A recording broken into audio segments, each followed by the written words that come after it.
कैसे हो सर? हाँ जी, नमस्ते साबिर भाई, बहुत बढ़िया। जी सर। सर आज मंडी के अंदर कैसी चहल पहल रही सर? आज चहल पहल की अगर हम बात करें तो आज आवक जो है वो अन्य दिनों की तुलना में कम देखने को मिली है। कहाँ जहाँ परसों मंडी के अंदर 25,000 कट्टा था, कल वहीं एकाएक हमने देखा 30,000 प्लस कट्टा था, 35,000 का लगभग था। लेकिन आज अगर हम अराइवल की इस मंडी के अंदर बात करें तो वो आंकड़ा सिमट कर 15 से 20,000 के बीच में ही रह गया है और भाव जो है वो 100 रुपये मन ऊपर देखने को मिला। क्या कारण है सर इसका? मेन वजह क्या है? सब किसान जानने चाहते हैं। मैंने आपको पहले ही कई बार वीडियो में कहा है कि प्याज का जो व्यापार है वो आवक और डिमांड इनके ऊपर ही निर्भर करता है। आवक घटेगी, डिमांड ज़्यादा है तो निश्चित रूप से रेट जो है बढ़ेगा। और एक ऐसा दिन भी आएगा जब जनवरी के अंदर अलवर के किसानों की प्याज जो है वो खेतों में से खत्म हो जा चुकी होगी, तब पूरे भारतवर्ष के अंदर प्याज का जो दाम है वो 5 से 10 रुपए किलो की तेजी का देखने को। क्या बात है सर, ये तो बहुत बड़ी बात कही है आपने सर। तो सर मैं रिपोर्ट देखता हूँ, न्यूज़ देखता हूँ, तो उनमें कहते हैं जनवरी में जबरदस्त तेजी आने वाली है। कितनी सच्चाई इसमें सर? ये पूर्णतः सच बात है, लेकिन दुर्भाग्य की बात यह है कि हमारे अलवर के किसानों को उनका लाभ नहीं मिलेगा, क्योंकि हम अपने जंगलों को तब तक साफ कर चुके होंगे, खाली कर चुके होंगे। जी। तो सर अन्य मंडियों में आवक नहीं बढ़ेंगी?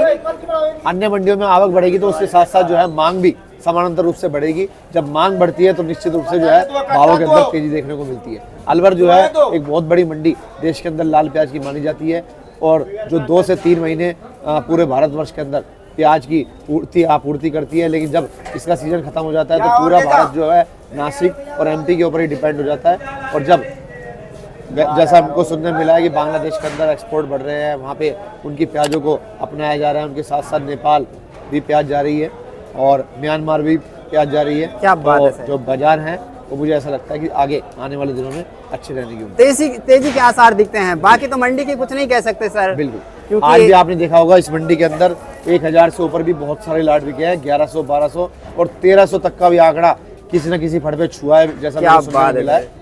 सर अपने पास में भी थी प्याज 50-60 mm की प्याज थी, उसका क्या बाजार वो भाव? 60 mm प्लस की प्याज थी, जो इससे जिस प्याज को किसान ने बड़ी शिद्दत के साथ तैयार किया था, बड़ी मेहनत करके लाया था, उसको उसकी मेहनत का परिणाम देते हुए हमने 30 रुपए किलो का दाम उस प्याज का लगाया।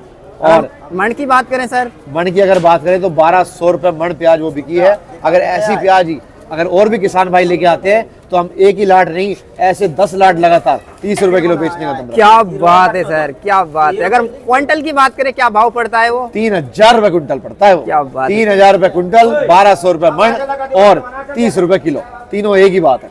एक ही बात है। क्या बात है सर। सर अगर कोई किसान या व्यापारी आपसे संपर्क करना चाहे या प्याज लाना चाहे तो उसके लिए यहाँ फर्म का नाम और मोबाइल नंबर क्या है सर?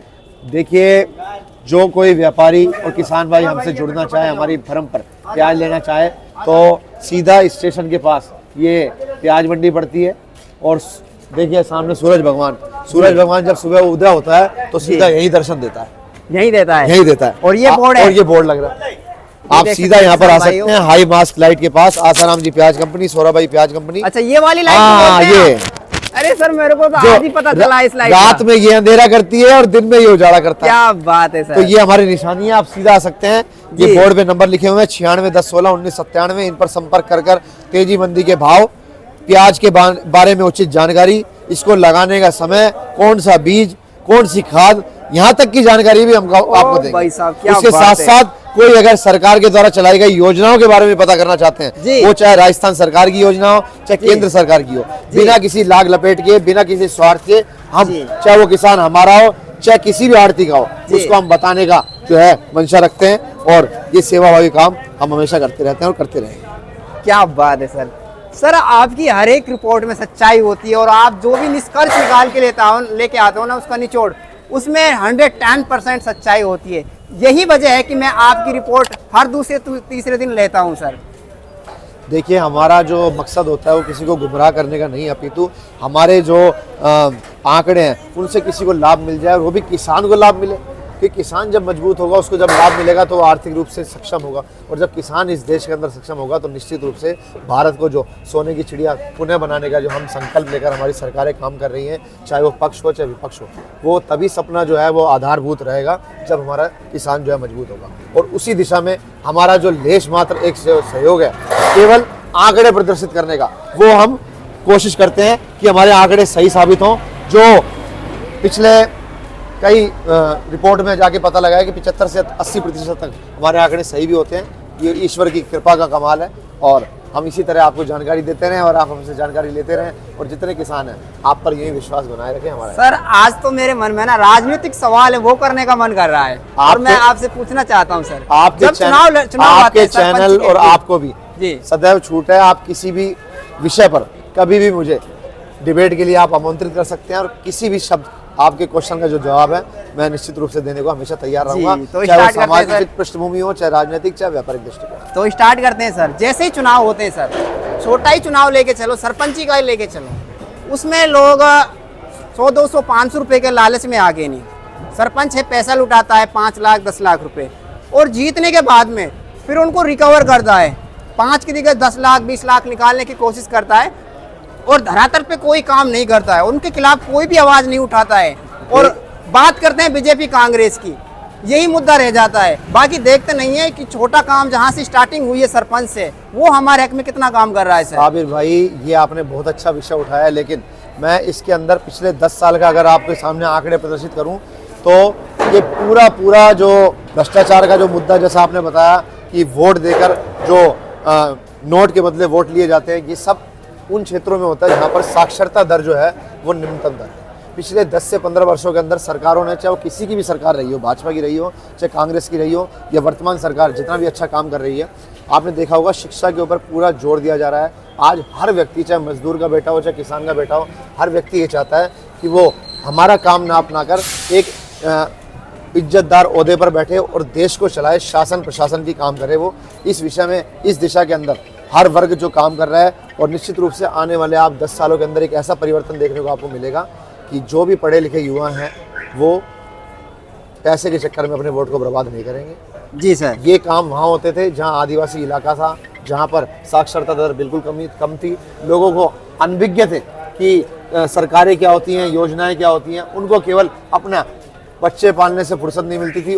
किसी ने 500 दे दिए तो बिक गए और 1000 दे दिए तो बिक गए। लेकिन पिछले 10 साल के अंदर इन मामलों में बहुत गिरावट देखने को मिली है और मुझे ऐसा लगता है कि आगामी 5 से 7 वर्षों के अंदर भारत देश के अंदर निश्चित रूप से नोट के दम पर किसी को खरीदा नहीं जा सकेगा, वो भी 500, 1000, 2000 के लालच में। बिल्कुल सही बात है सर। कोई छोटा सा भी मुद्दा होता है, अगर सरपंच ईमानदार और हक के बारे में बताए तो वो मुद्दा गांव में निमट जाता है। और लेकिन उन वोटरों को भी देखना चाहिए कि जो अंधाधुंध एक सरपंची के चुनाव में, पार्षदी के चुनाव में जो व्यक्ति या तो आर्थिक रूप से इतना सक्षम हो कि उसके कोई अपने खजाने में फर्क नहीं पड़ता हो, लेकिन कई मैंने ऐसे देखा है इतने प्रत्याशी होते हैं जो बाजार से लोन उठाकर, अन्य सहयोगियों से पैसा लेकर उनसे कमिटमेंट कर लेते हैं कि अगर मैं जीत गया तो तेरे ये काम करवा दूंगा। और ऐसे लोगों से जो है वोटरों को बचना चाहिए, क्योंकि उनको पता है कि अगर ऐसे व्यक्तियों को हम जिताएंगे तो निश्चित रूप से जो है भ्रष्टाचार बढ़ेगा और जिस देश में भ्रष्टाचार बढ़ेगा उस देश का कभी विकास नहीं हो सकता है। तो भारत देश को अगर आप अपने मजबूत इरादों पर खड़ा करना चाहते हैं, अपने गांव, गली, शहर, मोहल्ले, जिले और राज्य को अगर आप सक्षम बनाना चाहते हैं तो कम से कम आपको भ्रष्टाचार खत्म करना पड़ेगा। और खत्म करने के लिए सबसे पहले पहली आवाज़ बनकर आपको उठना पड़ेगा। पहले आप आवाज़ उठाइए, उसके साथ पूरा जो है जनमानस आपके साथ जुड़ेगा, मेरा ऐसा विश्वास है। जी सर, मैं भी देखता हूँ, यानी जो ये सरपंच होते हैं बहुत कुछ कर सकते हैं। ये किसानों को, किसान हुआ या फिर आम जनता हुई, उनकी हक की आवाज़ उठा सकते हैं। बिल्कुल, अति का अंत हमेशा होता है, जिन्होंने अति करी है उनका भी अंत होता है और जो ऐसी मानसिकता के ऊपर अपनी आधारशिला बनाते हैं उनका जो परिणाम होता है वो जग जाहिर है। आप इतिहास के पन्ने उठा के देख लीजिए। इसलिए किसी भी व्यक्ति को ऊपर वाले से डर के रहना चाहिए, उसकी रजों में ही काम करना चाहिए और उसको सोचना चाहिए अगर आज मैं गलत कर रहा हूँ तो आने वाला दिन ऊपर वाला ऐसा देगा कि मुझे भी गलत झेलना पड़ेगा। इसलिए अगर सभी इसी मानसिकता के साथ काम करने लग जाएं तो मुझे ऐसा लगता है कि जो भारत देश है हमारा वो 4 पहियों पे नहीं 14 पहियों पर, 14 चक्के की गाड़ी पर भागता हुआ लगेगा और देश के अंदर, विश्व के अंदर अपनी एक अनूठी पहचान बनाएगा, मेरा ऐसा विश्वास है। जी तो सर आपका बहुत बहुत धन्यवाद किसान भाइयों के लिए, कितनी अच्छी अपडेट देते हैं सर। सर अगर बात करें आपके पद की तो मंडी में आप कौन से पद पे काम करते हैं और इतना अनुभव, इतनी अच्छी सोच आप कहाँ से आती है सर आपके अंदर? देखिए, कोई भी अगर ट्रेड हो, चाहे आज हमारा फल सब्जी मंडी आड़ती यूनियन का काम है तो हम यहाँ पर आड़त का व्यापार करते हैं। इसी तरह विभिन्न संगठन होते हैं, कोई क्रोकरी का काम है, किसी का कपड़े का काम है, तो उनकी एक ट्रेड यूनियन रहती है। इसी प्रकार हमारे यहाँ पर जो अलवर फल सब्जी मंडी है, इधर आड़तियों का एक संघ है जिसे अलवर फल सब्जी मंडी आड़ती यूनियन का नाम दिया गया है। जब से मैंने मंडी का काम संभाला है पिछले 12 सालों से, तब से मुझे यहाँ पर सेवाएं देने का मौका मिला और उसी के तहत सबसे पहले अलवर फल सब्जी मंडी युवा आड़ती एसोसिएशन के सेक्रेटरी के रूप में, उसके बाद अलवर फल सब्जी मंडी आड़ती यूनियन में उपाध्यक्ष के रूप में, फिर वरिष्ठ उपाध्यक्ष, प्रवक्ता और उसके बाद अब पिछले 2 साल से 3 साल से जिला महासचिव के रूप में मैं अपनी सेवाएं दे रहा हूं। और जब तक हम अपने हाथ से इस मंडी के लिए अच्छा करना चाहेंगे, करते रहेंगे। ऊपर वाला हमको सामर्थ्य दे, यही हमारी ऊपर वाले से अरदास है। जी, तो सर आपका बहुत बहुत धन्यवाद। धन्यवाद।